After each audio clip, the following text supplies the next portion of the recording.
백쌤의 교실.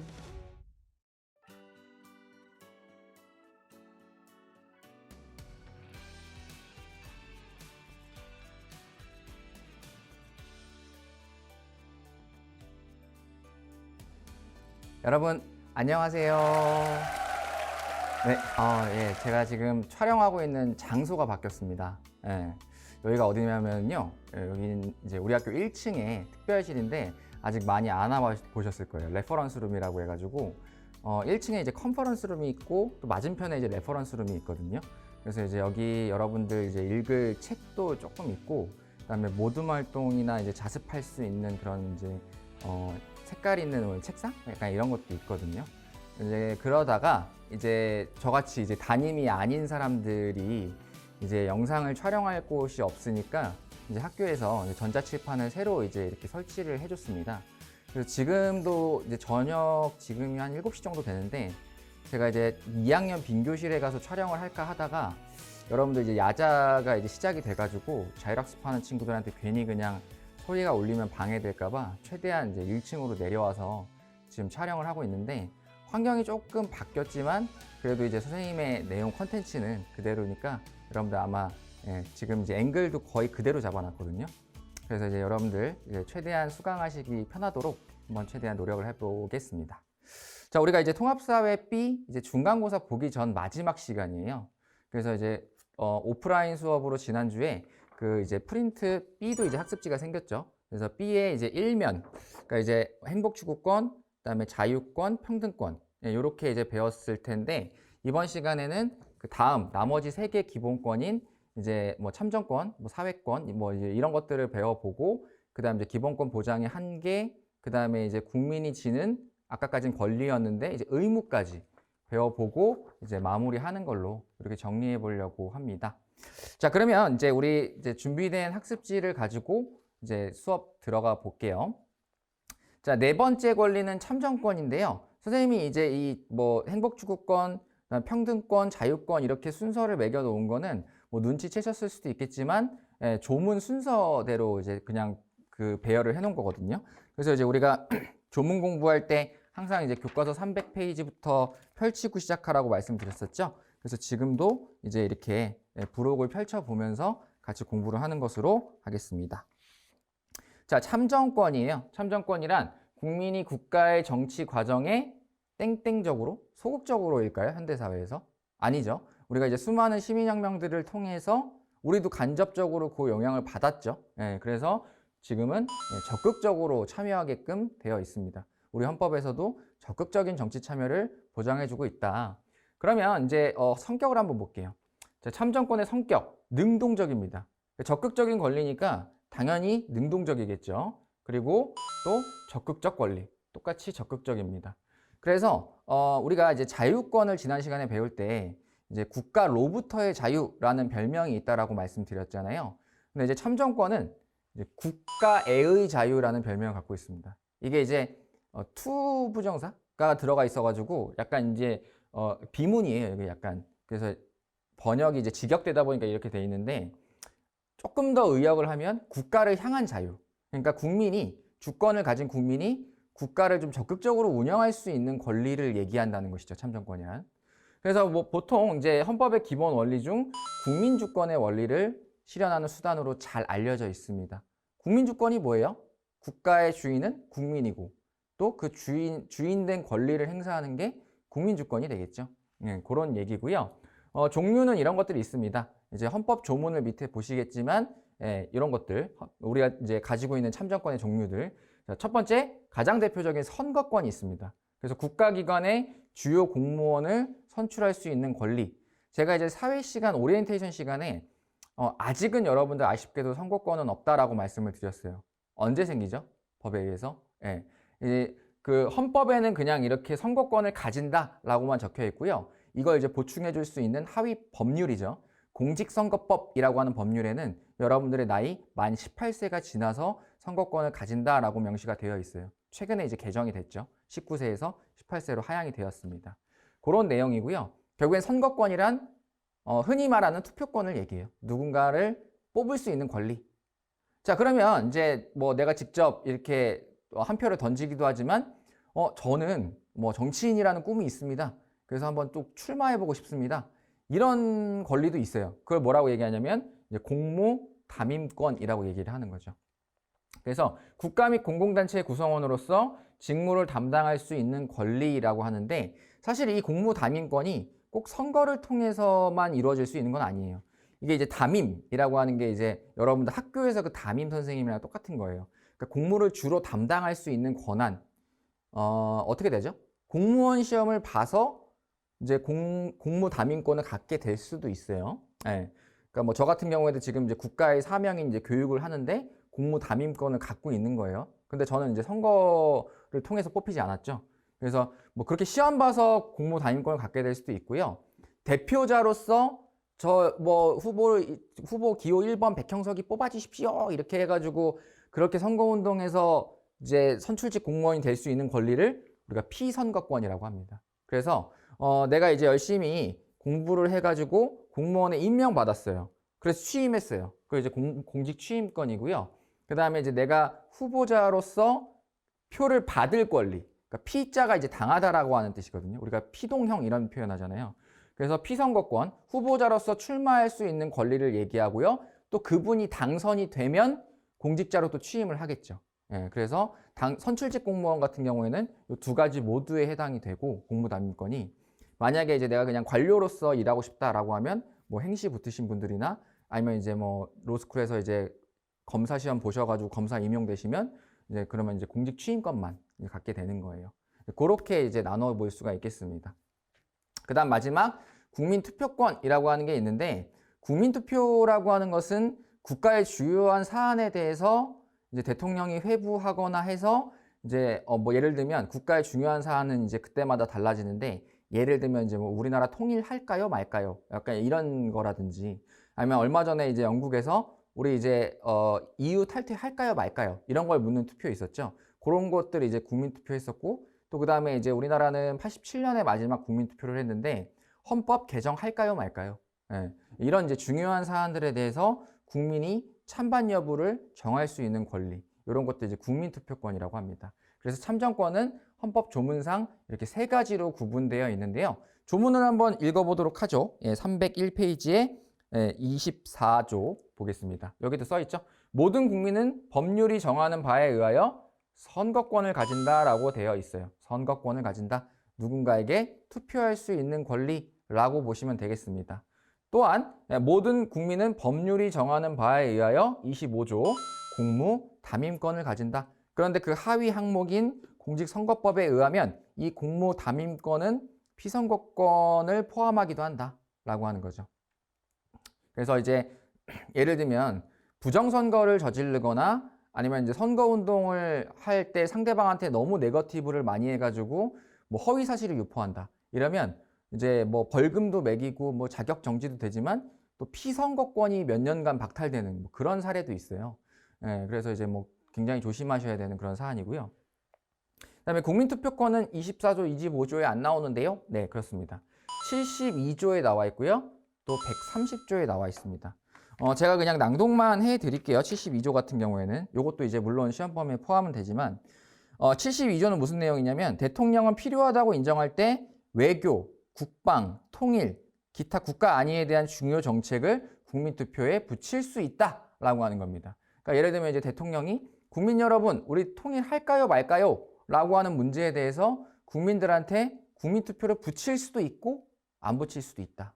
이런 얘기고요. 그다음 130조 같은 경우에는 이제 헌법을 바꿀 때는 반드시 국민들의 동의를 얻어야 된다라고 하는 얘기인데요. 130조의 뭐 특히 2항을 보시면 뭐 이제 국회의원 선거권자 과반수의 투표라고 하는데 이게 결국에는 투표권을 가진 시민 절반의 투표와 그 투표한 사람의 이제 과반수가 찬성을 해야 헌법을 바꿀 수 있다. 약간 이런 내용들입니다.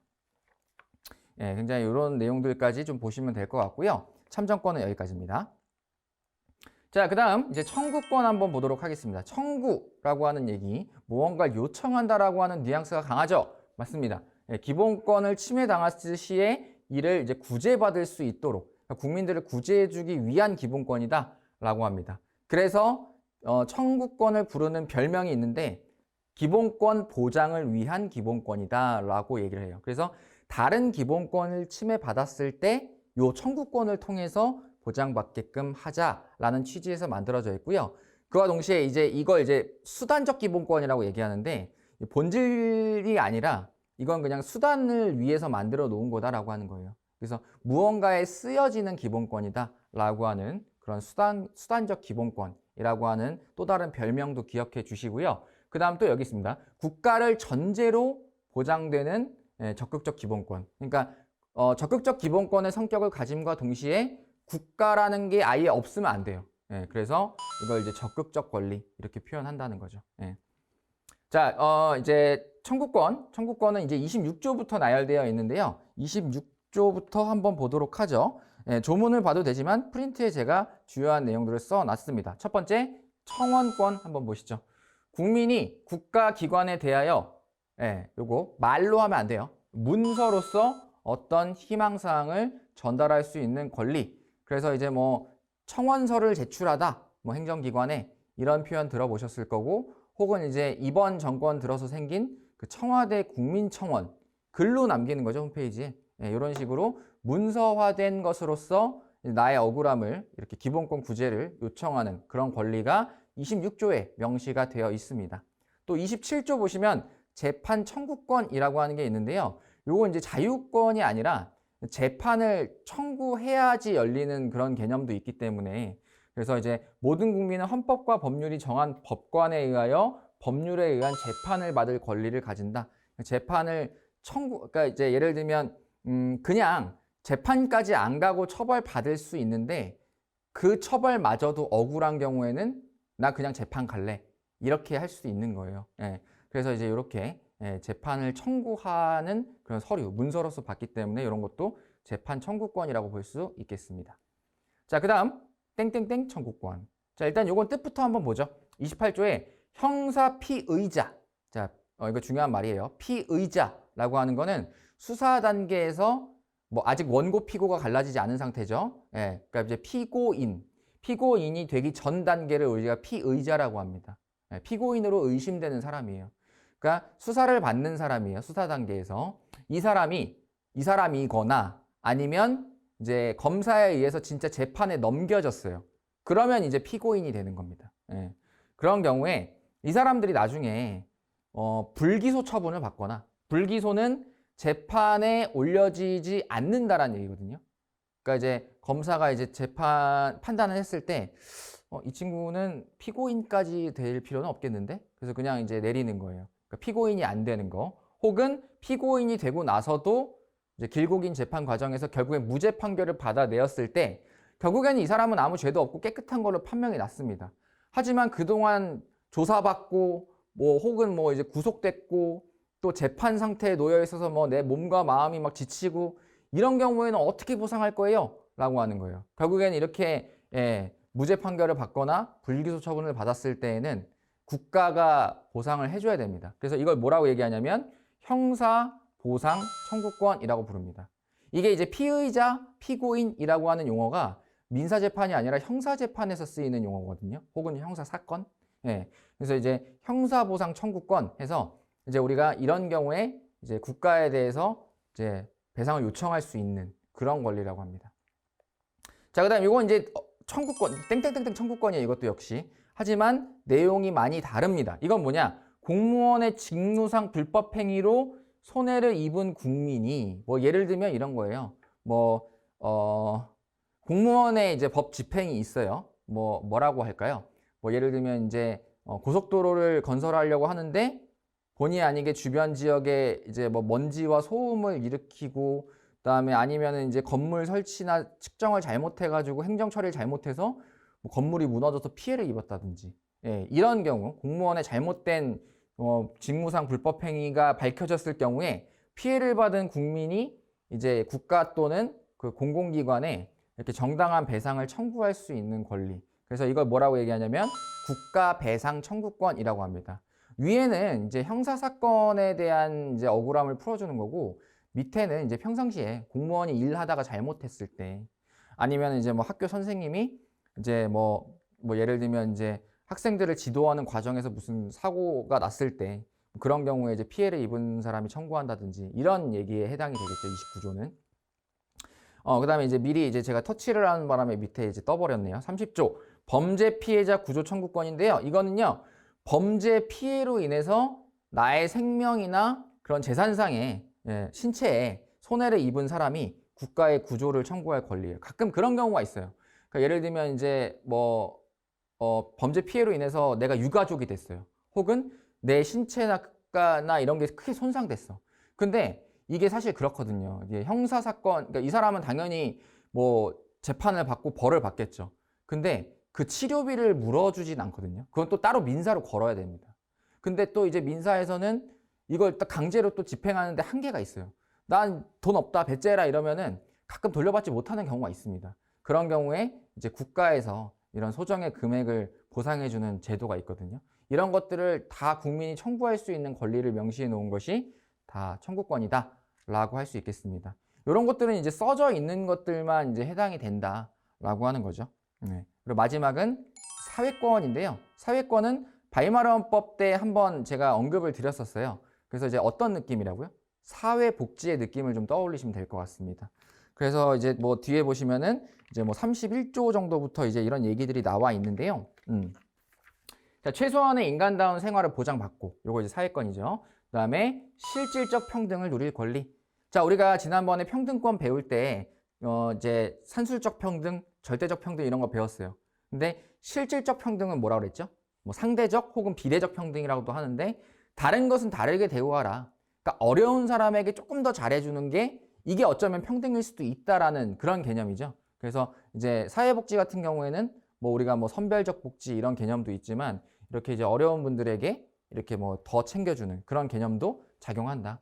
그래서 국가에 대해 일정한 급부를 요구할 수 있는 권리라고 해석이 되기도 하는데, 여기서 급부란 뭐냐면 뭔가 이제 급여랑 비슷한 거예요. 뭔가 이제 물질적으로나 아니면 서비스적으로나 뭔가를 해달라는 걸 요청할 수 있는, 그런 나의 삶을 위해서 내 생계를 해결해 달라고 하는 걸 요청할 수 있는 권리를 얘기하는 거죠. 그래서 사회권은 이 기본권 중에 가장 막내라고 볼 수 있습니다. 20세기 이후 1919년이죠. 가장 최근에 등장한 현대적 기본권이다. 막내다. 그 다음에 또 마찬가지로 청구권과 마찬가지로 적극적 권리다. 그래서 이제 뭐 소극적 권리는 대표적으로 자유권이 있죠. 요거 하지 말아주세요. 근데 이거는 청구권과 마찬가지로 혹은 참정권과 마찬가지로 요거 해주세요 라고 국가에 요청할 수 있는 권리입니다. 그래서 얘를 뭐라고 얘기하냐면, 아까 이제 참정권이 국가애의 자유라고 했잖아요. 국가를 향한 자유. 얘는 국가가 오히려 개인을 자유롭게 만들어줘야 된다는 뜻에서 국가에 의한 자유라고 번역이 됩니다. 그래서 다른 별명을 갖고 있어요. 그리고 헌법의 기본 원리 중 복지국가의 원리와 밀접한 연관이 있다. 그래서 이제 현대 복지국가에서는 사회권이 빠질 수 없다라고 하는 점이 있고요. 그 다음에 이제 이건 이제 복습하는 차원에서 다시 한번 넣어봤어요. 1919년 독일 바이마르 헌법에서 처음으로 규정되었다. 그래서 근대 복지국가, 근현대 복지국가에는 대부분 다 이 바이마르 헌법의 이념을 딴 이런 사회권들이 존재한다. 역시 우리나라도 그렇습니다. 자, 31조에는 뭐가 나와 있냐면요. 31조는 이제 301페이지에 있죠. 교육 31조, 특히 동그라미 1항에는 교육권이 나와 있습니다. 그래서 여러분들 이 교육권을 서브하는 이제 뭐 초중등 교육법이라든지 아니면 평생교육진흥법 이런 것들이 존재하고요.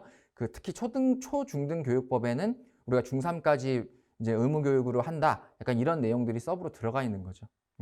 그래서 그런 내용들, 능력에 따라 균등하게 교육을 받을 기회를 가진다. 이런 얘기들이 써 있고요. 32조의 1항을 보시면 근로의 권리가 있습니다. 그러니까 누구든지 일할 수 있다. 일할 수 있는 권리가 있다. 그리고 여기에는 또 최저임금제를 정해야 된다라는 얘기까지 써 있어요. 그래서 이제 뭐 최저임금을 시행해야 된다. 요거에 의해서 우리가 뭐 근로기준법, 뭐 최저임금법 이런 것들이 서브로 존재하는 거죠. 그 다음 이제 33조를 보시면은요. 33조 1항 특히 단결권, 단체 교섭권, 단체 행동권이라고 하는 게 있어요. 이걸 우리가 뭐라고 얘기하냐면 근로 3권 내지는 노동 3권이라고 얘기합니다. 자, 단결권은 뭐냐면은요. 노동자들끼리 서로 뭉칠 수 있는 권리. 노동자들끼리 조합을 만들 수 있는 권리, 이런 것들 단결권이라고 합니다. 그래서 이제 노동조합이라고 하는 게 단결권에 근거해서 법적으로 보장을 받고 있는 거고요. 그 다음에 이제 단체 교섭권은 뭐냐면, 이제 노동자들이 이제 회사를 상대로 단체 대 단체로 교섭을 할 수 있는 권리예요. 뭐 예를 들면 이제 개인이 회사에 가가지고 이제 저 월급 좀 올려주시면 안 될까요? 이렇게 얘기하면 굉장히 이제 다대1 승부가 돼서 지게 될 확률이 높잖아요. 그래서 이 노조를 헌법적으로 인정을 해준 다음에 그다음에 회사와 동등한 단체로 똑같은 협상 테이블에 나란히 앉아서 무언가를 협상할 수 있게끔 보장해 주는 거죠. 이게 이제 단체 교섭권이고요. 만약에 이제 노동자와 사용자 측의 교섭이 결렬되었다. 나 너네들 임금 올려주기 싫은데? 너희들 근로조건 개선해주기 싫은데? 이래버리면 이제 단체 행동까지도 법적으로 보장받을 수 있습니다. 그래서 우리가 항상 보통 이제 늘상 듣는 말이 이제 어떤 그 직군에서 뭐 파업이 있을 테니까 뭐 이때는 여러분들 좀 이제 유의하시라. 뭐 예를 들면 이제 기사분들이 파업을 하시면 여러분들 이제 뭐 대중교통 같은 경우에 이제 운행량이 줄어들 수 있으니 뭐 여러분들 이제 좀 유의하시라. 이런 안내 같은 것들 미리 나오죠.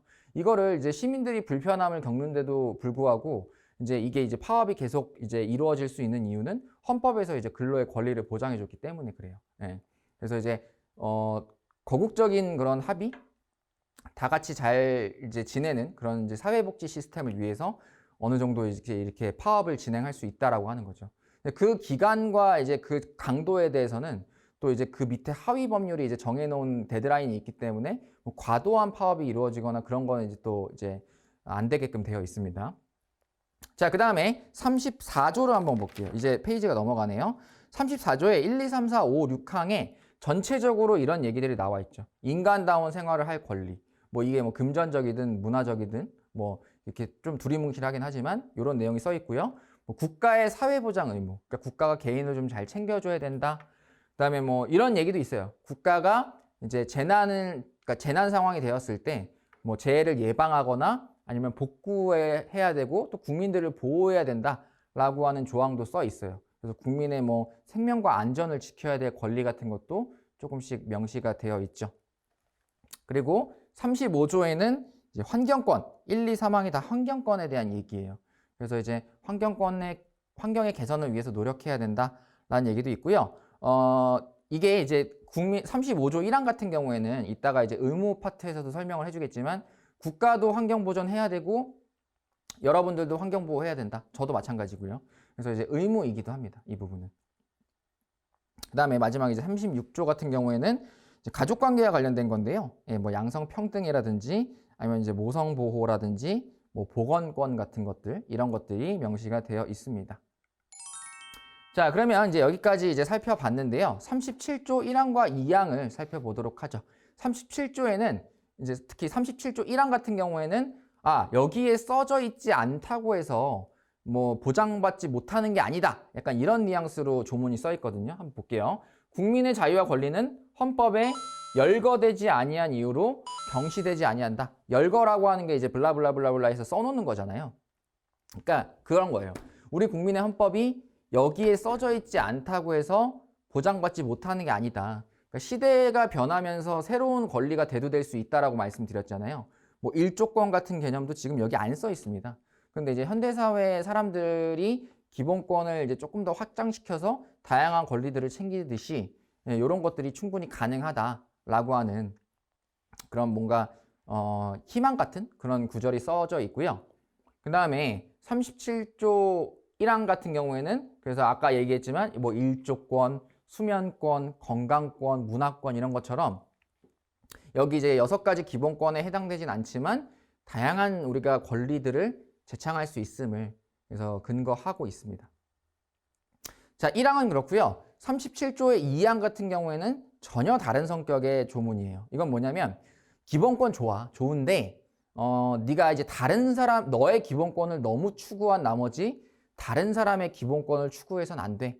그랬을 경우에는 너의 기본권 아무리 소중하지만 제한될 수 있어. 라고 하는 그런 이제 리미트라고 할까요? 한계라고 할까요? 제한적인 거? 약간 이런 거라고 보시면 될 것 같아요. 조문 한번 읽어보죠. 국민의 모든 자유와 권리는 국가 안전 보장, 그다음에 질서 유지 또는 공공복리를 위하여 필요한 경우에 한해 법률로서 제한할 수 있다라고 하는 겁니다. 이거 굉장히 중요해요.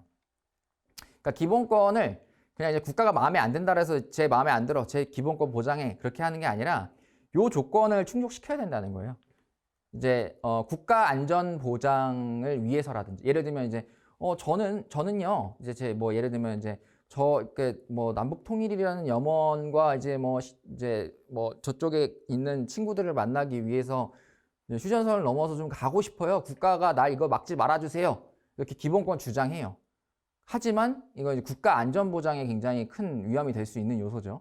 예, 그래서 이런 부분들은 또 제한되기도 합니다. 그래서 뭐 가끔 이제 우리가 뭐 군사 뭐 구역, 뭐 통제 구역, 약간 이런 것들. 그래서 우리의 자유 굉장히 중요하지만 함부로 이제 다른 영역에 못 들어가게 하는 게 국가 안전 보장이라든지 뭐 질서 유지 내지는 공공복리에 저해될 수 있기 때문에 그래서 이제 제한을 두는 거죠.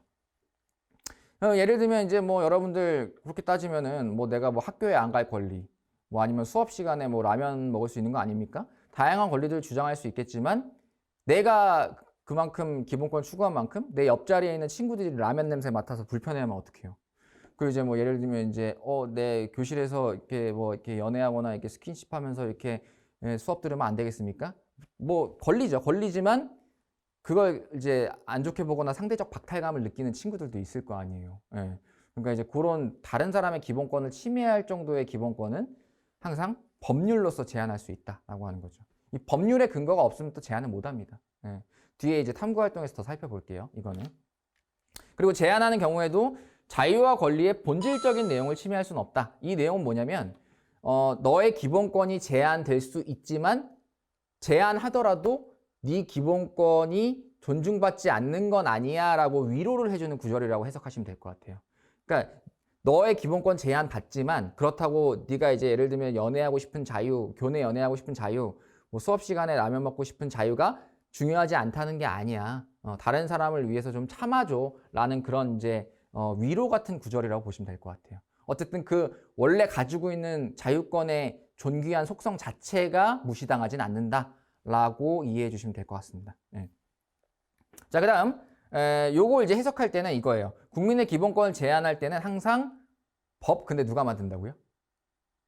입법부. 그죠? 그래서 국회에서 제정된 법률의 근거가 반드시 있어야 합니다. 예를 들면 이런 거죠. 이제 이건 사법고시 문제에도 나왔던 건데 이제 안전벨트를 매는 게 답답한 거예요. 어떤 한 운전자분이. 그래서 이제 안전벨트를 풀고 운전을 했다는 얘기죠. 근데 이게 도로교통법에 의해서 제한을 받았어요. 그러니까 이제 다른 사람의 안전을 위해서 혹은 뭐 당신이 사고 났을 경우에 이제 안전벨트를 안 매면 이제 튕겨 나가나 봐요. 이렇게 로켓처럼 진짜 튕겨 나가나 봐요. 그랬을 경우에 제2차, 3차 사고를 유발할 수 있기 때문에 그래서 안 된다. 라고 이제 기본권이 제한된 뭐 그런 이제 실제 사법고시 기출문제가 있었어요. 그러니까 아무튼 그런 이제 법률에 의해서 도로교통법이라고 하는 아까 법률의 근거가 있었죠.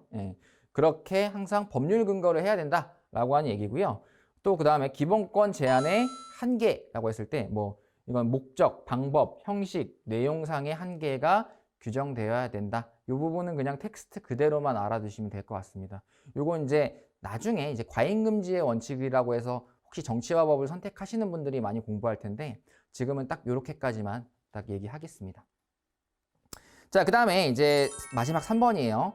기본권은 헌법에 명시되어 있는 우리 국민의 권리예요.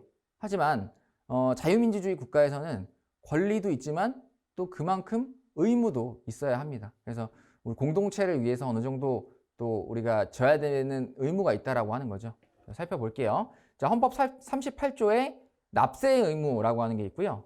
그다음에 39조 1항에는 또 뭐가 있는지 한번 볼게요. 일단 요 38조와 39조 1항은 우리가 고전적인 의무라고 해서 옛날에 그러니까 이제 봉건 시대, 뭐 고대 국가 이럴 때부터 옛날부터 이제 국민들이 져왔던 의무들이기도 하다 이런 얘기예요. 뭐 38조 한번 볼까요? 납세의 의무를 진다.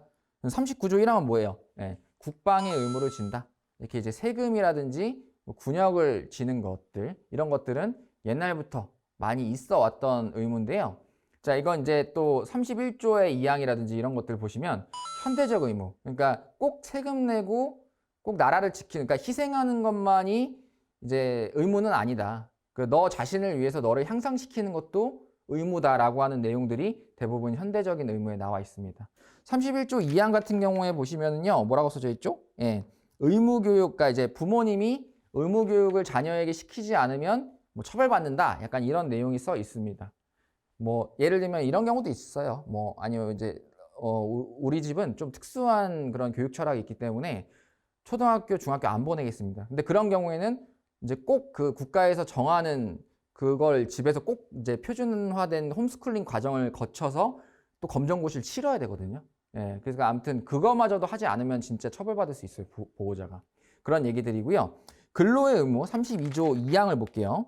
예, 뭐 32조 2항에 뭐 예를 들면 근로의 의무를 진다 이런 건데 뭐 그럼 국가를 위해서 무조건 다 일해야 되냐 이건 아니고요. 그러니까 이건 약간 이제 청유형이에요. 근로의 의무는. 그러니까 그래도 너의 자아 실현을 위해서 일을 해야 되지 않겠니?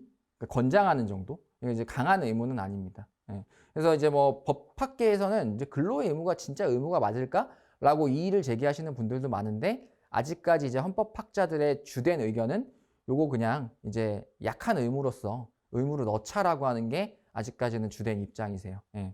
그 다음에 재산권 행사의 공공복리 적합 의무라고 해서 23조 2항이 나와 있어요. 자, 지난 시간에 23조 1항이라고 하는 게 우리나라가 자본주의 국가라는 근거가 된다라고 말씀드렸죠. 그러니까 내 돈 내산 이런 얘기 많이 했잖아요. 그러니까 내 돈과 내 재산을 처분함에 있어서 나의 자유예요. 하지만 그렇다고 해서 뭐 내가 그 돈으로 막 킬러를 고용해서 미운 사람 죽이거나 그래서는 안 된다고 했죠. 그리고 이제 막 그런 뭔가 이제 빈부격차를 조장하는 그런 과도한 뭐 소비라든지 과도한 플렉스 이런 거는 좀 바람직하지 않을 수 있죠. 그래서 그런 부분에 대해서 바로 밑에 2항에 써놓은 거예요. 그래서 23조 2항에 뭐라고 돼 있냐면 재산권의 행사는 공공복리에 적합하도록 해야 된다. 그러니까 네가 돈 쓰는 거 좋은데 네가 돈 쓸 때에는 항상 가급적이면 공익을 위해 썼으면 좋겠다.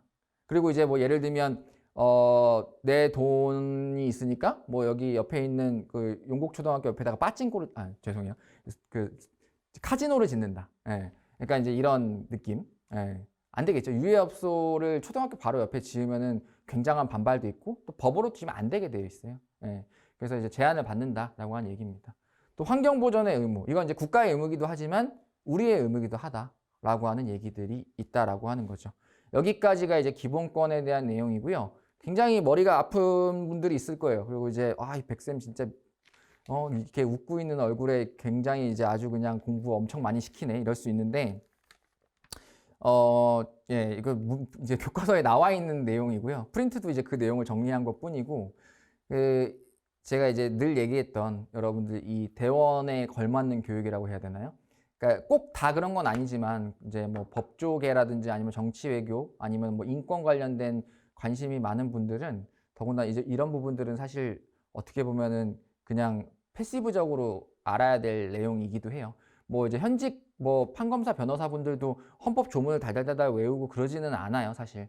조문을 찾아보시거나 아니면 인터넷에서 검색해 보시거나 이제 그러시는데 뭐 저 역시 이걸 다 외우고 있진 않고. 근데 이제 뭐 어쨌든 이 개념에 대해서 소개하는 수업은 어쨌든 뭐 한 번쯤은 필요하다는 생각은 듭니다. 예, 그래서 시험의 유형이 어떨지는 모르겠지만 제가 이제 공지문에 썼듯 뭐 조문에 막 글자를 뭐 이제 비열하게 바꿔가지고 이거 맞냐 틀리냐 그렇게 물어보는 건 아니에요. 근데 이제 뭐 이 조항은 어느 건에 해당되느냐 뭐 이런 정도의 느낌 정도는 최소한은 알아야 되지 않을까라는 생각이 들어요. 예, 그렇고요. 교과서 118페이지는 그래서 이제 그런 내용들에 대해서 이제 쫙 이제 줄글로 써져 있으니까 따로 제가 밑줄을 긋진 않겠습니다. 바로 그냥 넘어가도록 할게요. 자, 일단은 이렇게 이제 118페이지 쭉 보시고요. 118페이지 중에서 마지막 문단만 그냥 이제 예시를 한 번만 들어볼게요. 자, 이제 뭐 제가 아까 운전 중에 안전벨트 미착용하는 거 얘기했는데 운전 중에 스마트폰 보시는 분들 꽤나 많습니다. 사실 저도 이거 얘기하면 잡혀가나? 그렇지. 빨간불이 들어왔을 때는 저도 이제 가끔 중요한 문자 같은 거 확인하고 이제 내려놓거나 그러긴 해요. 당연히 주행 중에 안 만지죠. 근데 주행 중에 이게 만지게 되면 도로교통법 위반이고 나의 핸드폰 쓰고 싶은 자유가 있지만 이거 이제 다른 사람의 안전과 생명을 위해서 궁극적으로 나와 내 가족의 행복을 위해서 이거 제한될 수 있다는 거죠. 예. 기본권이 제한될 수 있는 사례입니다. 그리고 나 이제 스모킹 하고 싶은 자유가 있어. 그런데 왜 못하게 하는 거야? 참고로 이제 우리 학교 건물 전체가 다 금연구역이거든요. 예. 그러니까 저 같은 경우는 원래 태어나서 담배를 펴본 적이 없지만 흡연자이신 분들 이것 때문에 막 금연도 많이 하고 그러십니다. 근데 이거 왜 내 담배 필 수 있는 자유를 왜 막아놔? 하지만 이제 이 다른 사람의 건강권을 또 해치지 않습니까? 그리고 이제 뭐 건강에 직접적인 영향이 뭐 얼마나 되는지는 뭐 우리가 측정할 수는 없지만 일단 기분이 나쁘잖아요. 일단은 뭐 담배 냄새 때문에 이제 막 머리가 띵하거나 그런 경우도 있기 때문에 타인을 위해서 이제 흡연이 제한될 수 있다라고 하는 거죠. 그래서 기본권의 제한의 사례였고요. 이 얘기는 이 부분에다가 밑줄 쳐볼게요. 마지막 문단이죠.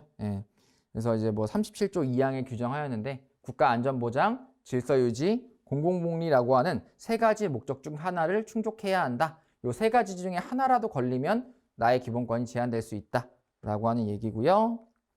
그 다음에 이제 기본권을 이제 필요할 때만 법률로서 제한해야 된다고 하는데 여기 밑에 써 있죠.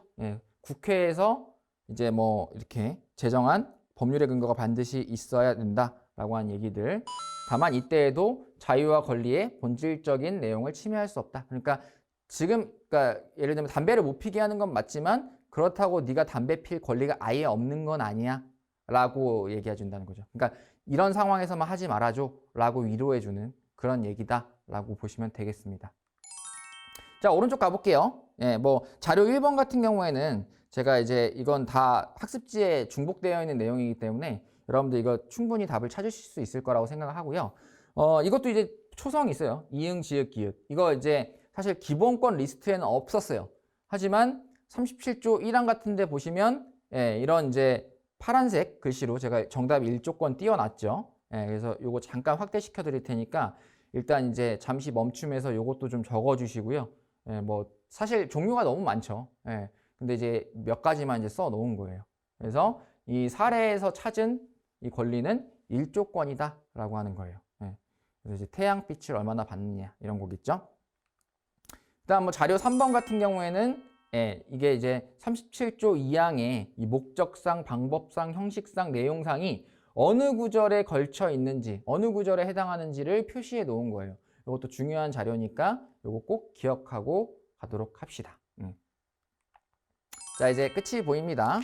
이제 마지막 2페이지 남았는데요. 우리 헌법에 규정된 기본권을 실행하는 방법은 무엇일까? 그래서 가나다라 마의 상황을 찾아보고 120페이지에 1번 문제를 풀어보는 거예요.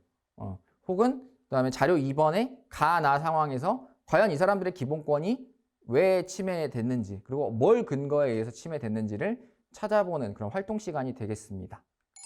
자, 매칭을 시켜보죠.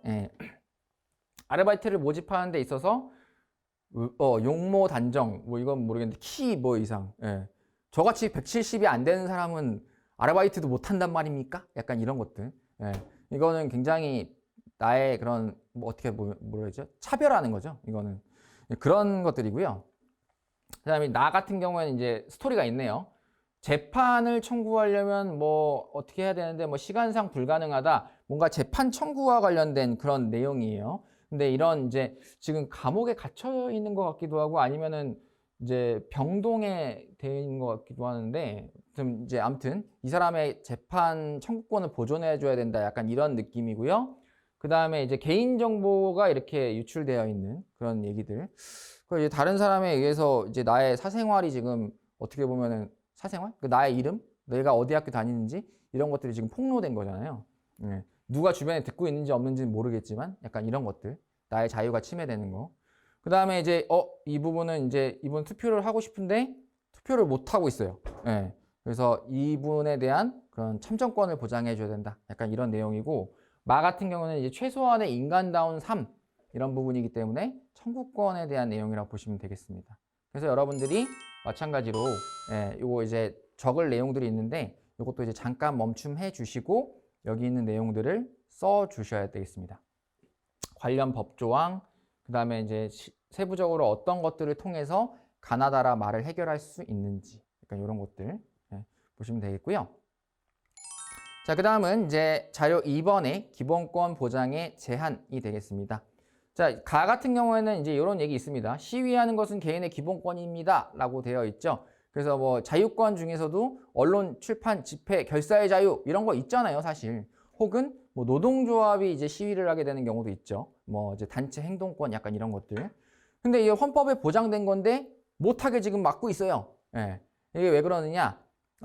이제 다른 사람의 기본권, 뭐 예를 들면 수면권이라든지 아니면 이제 행복추구권이라든지 뭐 아니면 다른 사람의 안전권이 저해가 될 수도 있기 때문에 예. 그래서 그렇게 된 것이다라고 하는 거예요. 시위하는 거 좋지만 예, 그런 법률에 의해서 우리가 이제 집회 및 시위 등에 관한 법률 해서 줄여서 집시법이라고 하거든요.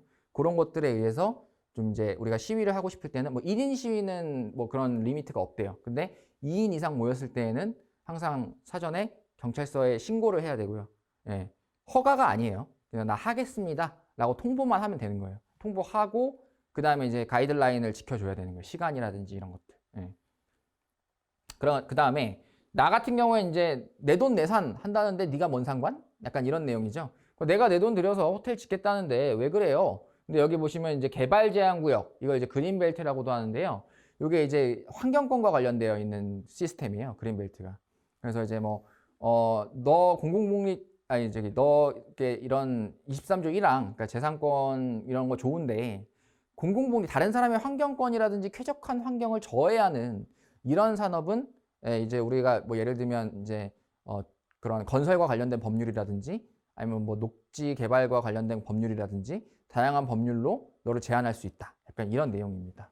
한번 구체적인 내용은 여기서 확인하시죠. 예. 그래서 자유권이 지금 제한받고 있고요. 질서 유지와 공공복리를 위해서 제한받은 겁니다. 예. 목적이 분명히 있어야 된다고 했어요. 그 다음에 법률적인 근거는 어디 있느냐? 집시법, 아까 말씀드렸던 거. 그 다음에 이제 여기도 마찬가지예요. 재산권 행사의 자유를 침해받았습니다. 죄송해요. 침해가 아니라 제한받았습니다. 근데 왜 제한받았느냐? 공공복리를 저해하기 때문에 그린벨트를 자기 마음대로 풀 수 없습니다. 그래서 요런 이제 그러니까 그린벨트와 관련된 법률이에요. 요런 것들이 있고요. 그 다음에 이제 왜 제한하느냐? 질서 유지와 공공복리를 위해서 제한됐다. 뭐 이제 그 말고도 이제 국가 안전 보장 이런 항목들도 있지만 여기 사례에는 뭐 해당되진 않았죠. 그렇습니다. 이렇게 살펴봤고요. 자, 여기까지가 이제 우리 2021학년도 1학년 통합사회 파트 B의 중간고사 범위가 되겠습니다.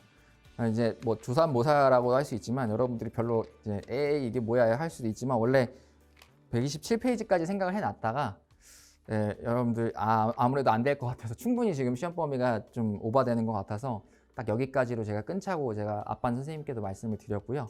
흔쾌히 그렇게 또 이제 합의가 되어가지고 그렇게 이제 여기까지 진행을 하게 되었습니다.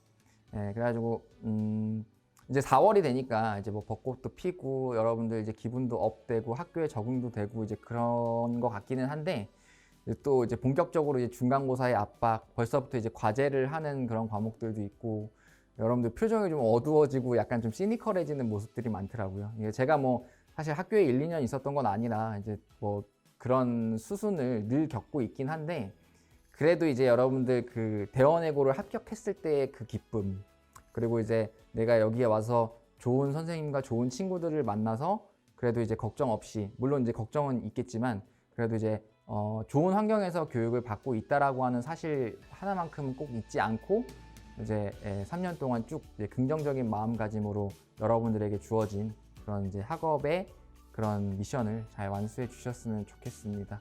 뭐 어떤 말로 여러분들을 위로된다. 벌써 위로를 하면 안 되죠. 어떤 말로 여러분들을 또 격려하고 힘나게 할지는 제가 조금 더 고민을 해보고 이제 나름대로 생각을 해보겠지만 어쨌든 이렇게 그냥 명확하고 또 이렇게 최선을 다하는 수업으로 여러분들에게 항상 최선을 다하도록 하겠습니다. 저도 여러분들 화이팅 하시고요. 저는 여기서 또 인사드리겠습니다. 여러분들 모두 화이팅! 안녕! 백쌤의 교실